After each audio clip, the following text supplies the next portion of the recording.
ሰላም ጤና ይስጥልኝ። ከኢትዮጵያ ዜና አገልግሎት የዕለቱን ዜና ይዘን ቀርበናል። በቅድሚያም አርዕስተ ዜናዎቹን። የመዲናው ወንዞች ከአደጋ አድራሽነት ወደ ቱሪስት መዳረሻነት እየተለወጡ ነው። ኢኮመርስ ወይም የኤሌክትሮኒክ ንግድ ውጤታማ ማድረግ የሚያስችል የዲጂታል ክፍያ መሰረት መጣሉ ተገለጸ። የካፒታል ገበያ ለአምራቹ ኢንዱስትሪው አማራጭ የፋይናንስ ዕድሎችን አቅርበዋል። ኢንዱስትሪዎች በገበያ ተወዳዳሪ ለመሆን ዘመኑ በደረሰበት ቴክኖሎጂ ታግዘው ጥራቱን የጠበቀ ምርት ማምረት እንደሚጠበቅባቸው ተገለጸ። የኢትዮጵያና እስራኤል የንግድ ፎረም የሀገሪቱን የኢኮኖሚ ዲፕሎማሲ የሚያጎለብት መሆኑ ተጠቆመ።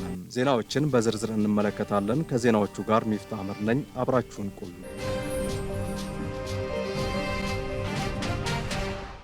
በአዲስ አበባ እየተከናወኑ የሚገኙ የኮሪደር ልማት ስራ የመዲናውን ወንዞች ከአደጋ አድራሽነት ወደ ቱሪስት መዳረሻነት እየለወጡ ነው ሲሉ ከንቲባ አዳነች አቤቤ ተናገሩ።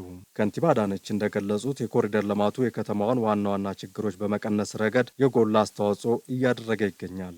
የከተማ ወንዞች ተፈጥሯዊ ማንነታቸውን አጥተው ከጸጋቸው ወደ አደጋ ማድረስ ተቀይረው እንደነበር አንስተዋል። የወንዞቹ ምንጮች መድረቃቸውን፣ የተፈጥሮ ውሃቸውን ማጣታቸውንና የመጸዳጃና የጎርፍ ፍሳሽ ማጠራቀሚያ መሆናቸውን ነው ከንቲባዋ ያብራሩት። በወንዞቹ ዙሪያ የሚኖሩ በርካታ ሰዎች በብክለትና በጎርፍ አደጋ ሳቢያ ጤናቸው ተቃውሶ ሕይወታቸው ተቀጥፏል ብለዋል። ከንቲባ እንደገለጹት እነዚህ ችግሮች በማየት ወንዞቹን ከአደጋ አድራሽነት ወደ ቱሪስት መዳረሻነት እንዲቀየሩ እየተሰራ ነው። በአሁኑ ወቅት በመልማት ላይ የሚገኙ ወንዞች ላይ መሰረታዊ ለውጥ የሚያመጡ የመሰረተ ልማት ስራዎች ተከናውነዋል ነው ያሉት። የወንዞቹ ዳርቻ ለቱሪስት መዳረሻ የገቢ ማግኛ እንዲሁም የመዝናኛ ቦታዎች እንዲሆኑ እየተሰራ ነው ብለዋል። የከተማዋን አረንጓዴ ሽፋን መጨመር፣ የትራፊክ ፍሰት ማሻሻል፣ የመኪና ማቆሚያ እጥረትን መቀነስ እንዲሁም የትራፊክ አደጋን ከመከላከል አንጻር የተገኙ ለውጦችን ጠቅሰዋል። በኮሪደር ልማቱ የመሰረተ ልማት ተቋማት በቅንጅት ሰርተው ውጤታማ መሆን፣ በፍጥነት ጀምሮ መጨረስ እንዲሁም ከሳምንት እስከ ሳምንት ለ24 ሰዓታት መስራት እንደሚቻል ያመላከተ ነው ብለዋል። የኮሪደር ልማቱ ቆርጠን ከሰራን ምንም ነገር ማሳካት እንደሚቻል ያሳየ ነው ብለዋል። ኢኮመርስ ወይም ኤሌክትሮኒክ ንግድ ውጤታማ ማድረግ የሚያስችል የዲጂታል ክፍያ መሰረት መጣሉን የንግድና ቀጠናዊ ትስስር ሚኒስትር ዴኤታ እንዳለ መኮንን አስታወቁ። ኢኮመርስ ማለት በቀላሉ እቃዎችን ወይም አገልግሎቶችን በኢንተርኔት መግዛትና መሸጥ ማለት ነው። ይህም በተለምዶ ሱቅ ከፍቶ ከመሸጥ ጋር ተመሳሳይነት ያለው የኦንላይን ስሪት ነው። የንግድና ቀጠናዊ ትስስር ሚኒስትር ዴኤታ እንዳለው መኮንን ለኢዜአ እንደገለጹት በአሁኑ ወቅት አብዛኛው የዓለማችን ሀገራት ኢኮመርስ የንግድ ስራቸውን እያከናወኑ ይገኛሉ።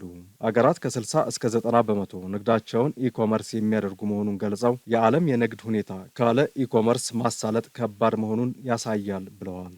በመሆኑም ኢትዮጵያ የኢኮመርስ ንግድ ዘርፍን ውጤታማ ለማድረግ አቅዳ እየሰራች መሆኑን አስታውቋል። መንግስት ኢኮመርስ ተግባራዊ ለማድረግ ስትራቴጂ ነድፎ ወደ ስራ መግባቱን ለአብነት አንስተዋል። የዲጂታል ክፍያ ለኢኮመርስ ግብይት ለማከናወን ዋናው ነገር ነው ያሉት ሚኒስትር ዴኤታው ኢትዮጵያ ዲጂታል ክፍያ መጀመሯ ለዚህ ወሳኝ መሆኑን አስታውቀዋል። በቴሌብር፣ በሲቢ ብር እና ሌሎች አማራጮች የዲጂታል ክፍያዎች እየተከናወኑ መሆኑ ኢኮመርስ ውጤታማነት መሰረት የጣለ መሆኑን አንስተዋል። ኢኮመርስ ስርዓት ሲዘረጋ ለሸማቹ እንዲሁም ለነጋዴው ዘርፈ ብዙ ጥቅም ይሰጣል ብለዋል። በተለይም የኢትዮጵያ ኢንዱስትሪ ምርቶች በቀላሉ ወደ ተለያዩ ሀገራት እንዲደርሱ ትልቅ ዕድል እንደሚፈጥር ተናግረዋል። ከዚህም በተጨማሪ ዜጎች ቤታቸው ሆነው የፈለጉትን ግዢ የሚፈጽሙበት፣ ምርት አቅራቢዎች ምርታቸውን በቀላሉ እንዲሸጡ ምቹ ሁኔታ ይፈጥራል ብለዋል። የካፒታል ገበያ ለአምራች ኢንዱስትሪው አማራጭ የፋይናንስ ዕድሎችን ማቅረቡን የኢትዮጵያ ካፒታል ገበያ ባለስልጣን ዋና ዳይሬክተር ሀና ተሁሉቅ ገለጹ። የኢትዮጵያ ካፒታል ገበያ ባለስልጣን ዋና ዳይሬክተር ሀና ተሁሉቅ የኢትዮጵያ ካፒታል ገበያ ለምጣኔ ሀብት ሽግግር ቁልፍ ሚና ለሚጫወተው ኢንዱስትሪ የተለያዩ የፋይናንስ አማራጮችን ማቅረቡን ገልጸዋል። ባለስልጣኑ ለረጅም ጊዜ የሚቆይ የፋይናንስ አቅርቦት ለአምራች ኢንዱስትሪው ከሚያቀርበው አዲስ የፋይናንስ አማራጭ ውስጥ እንደሚካተት ጠቅሰዋል። እንደ ዋና ዳይሬክተሯ ገለጻ አምራች ኢንዱስትሪውን የሚደግፉ መሰረተ ልማቶችን ለማሟላት በተለያዩ ቦንዶች አማካኝነት የፋይናንስ አማራጮችን ያቀርባል። አነስተኛና መካከለኛ አምራቾችን በዘላቂነት ውጤታማ ለማድረግ የፋይናንስ ምንጮችን የሚያሰፋበት አማራጭ ባለስልጣኑ ዘርግቷል ነው ያሉት። የካፒታል ገበያ ባለስልጣን የአምራች ኢንዱስትሪውን ተወዳዳሪነት የሚያሳድጉ የሕግ ማዕቀፎችን ተግባራዊ ማድረጉን ጠቁመው አምራቾች የተፈጠረውን አዲስ የፋይናንስ አማራጭ መጠቀም እንዳለባቸው አስገንዝበዋል። የካፒታል ገበያ ከውጭ ባለሀብቶች ጋር ትብብር በማጠናከር የፋይናንስ ምንጭን በማሳደግ በኩልም ጠቀሜታውን አስረድተዋል። በምጣኔ ሀብት እድገት ውስጥ የግሉን ዘርፍ ተሳትፎ በማሳደግ አካታች ልማትን እውን ለማድረግ በሚደረገው ጥረት ዘርፉን በመደገፍ ባለስልጣኑ የበኩሉን እንደሚወጣ ዋና ዳይሬክተሯ አረጋግጠዋል። ኢንዱስትሪዎች በገበያ ተወዳዳሪ ለመሆን ዘመኑ በደረሰበት ቴክኖሎጂ ታግዘው ጥራቱን የጠበቀ ምርት ማምረት እንዳለባቸው የኢኖቬሽንና ቴክኖሎጂ ሚኒስቴር ገለጸ። የኢኖቬሽንና ቴክኖሎጂ ሚኒስትር ዴኤታ ዶክተር ባይሳ በዳዳ እንደገለጹት ኢንዱስትሪዎች በምርትና አገልግሎት አሰጣጥ ተወዳዳሪ ለመሆን ዘመኑ በደረሰበት ቴክኖሎጂ ሊታገዙ ይገባል። ከለውጡ በኋላ የተጀመረው የዲጂታል ኢትዮጵያ ስትራቴጂና የ5 ሚሊዮን ኮደርስ ፕሮግራም የዜጎችን የቴክኖሎጂ ክህሎት ከማዳበር ባለፈ ለግሉ ዘርፍ ምቹ አውድን የፈጠረ ነው ብለዋል። ዲጂታል ኢትዮጵያን እውን ለማድረግ ዘመኑ የደረሰበትን የ4Gና 5G ኔትወርክ ተደራሽ በማድረግና የኃይል አቅርቦትን አስተማማኝ በማድረግ ረገድ ውጤታማ ስራዎች መሰራታቸው ጠቅሰዋል። በዚህም ግልጽነትና አስተማማኝነት ያለው አገልግሎት የሚሰጡ ኦንላይን ፕላትፎርሞች መፈጠራቸውን በዘርፉ ለተገኙ ለውጦች ማሳያ መሆናቸውን አመልክተዋል።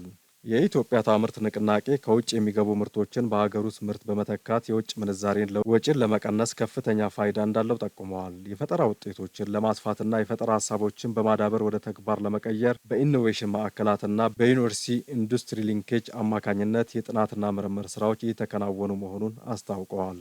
ትላልቅ ኢንዱስትሪዎች በፈጠራ ውጤታማነታቸውና በቴክኖሎጂ አጠቃቀማቸው ለአነስተኛና መለስተኛ ኢንዱስትሪዎች ምርጥ ተሞክሮዎችን እንዲያካፍሉ በጥናትና ምርምር የመደገፍ ስራ በመስራት ላይ መሆኑን ጠቅሰዋል። የኢትዮጵያና እስራኤል የንግድ ፎረም የሀገሪቱን የኢኮኖሚ ዲፕሎማሲ የሚያጎለብት ነው ሲሉ የውጭ ጉዳይ ሚኒስትር ዶክተር ጌዲዮን ጢሞቴዎስ ተናገሩ። የኢትዮጵያና እስራኤል የንግድ ፎረም በአዲስ አበባ እየተካሄደ ነው። ሚኒስትር ዶክተር ጌዲዮን በዚህ ወቅት እንዳሉት የእስራኤል የውጭ ጉዳይ ሚኒስትር በመድረኩ መገኘቱ ኢትዮጵያ ለትብብር ኢንቨስትመንትና እድገት ባላት ትልቅ አቅም ላይ ያለውን እምነት የሚያሳይ ነው ብለዋል። በኢትዮጵያና በእስራኤል መካከል ያለው ግንኙነት ልዩና ረጅም ጊዜን ያስቆጠረ መሆኑን አንስተዋል። ይህም ረጅም ጊዜን ያስቆጠረ ግንኙነት በግብርና፣ በውሃ አስተዳደር፣ በጤና፣ በቴክኖሎጂና በትምህርት ዘርፎች ላይ መስፋፋቱን ገልጸዋል። ኢትዮጵያ በአሁኑ ወቅት ሁሉን አቀፍ የኢኮኖሚ ማሻሻያ በማድረግ ላይ እንደምትገኝ ገልጸዋል። የሁለቱ ሀገራት ጠንካራ ግንኙነት ለኢኮኖሚያዊ ግንኙነታቸው መሳካት ከፍተኛ አስተዋጽኦ ያደርጋል ብለዋል። ጠቅላይ ሚኒስትር ዶክተር አብይ አህመድ በኢትዮጵያ ጉብኝት በማድረግ ላይ ካሉት የእስራኤል የውጭ ጉዳይ ሚኒስትር ጌዲዮን ሰዓር ጋር በኢትዮ እስራኤል ግንኙነት ላይ በትላንትናው ዕለት መወያየታቸው ይታወሳል።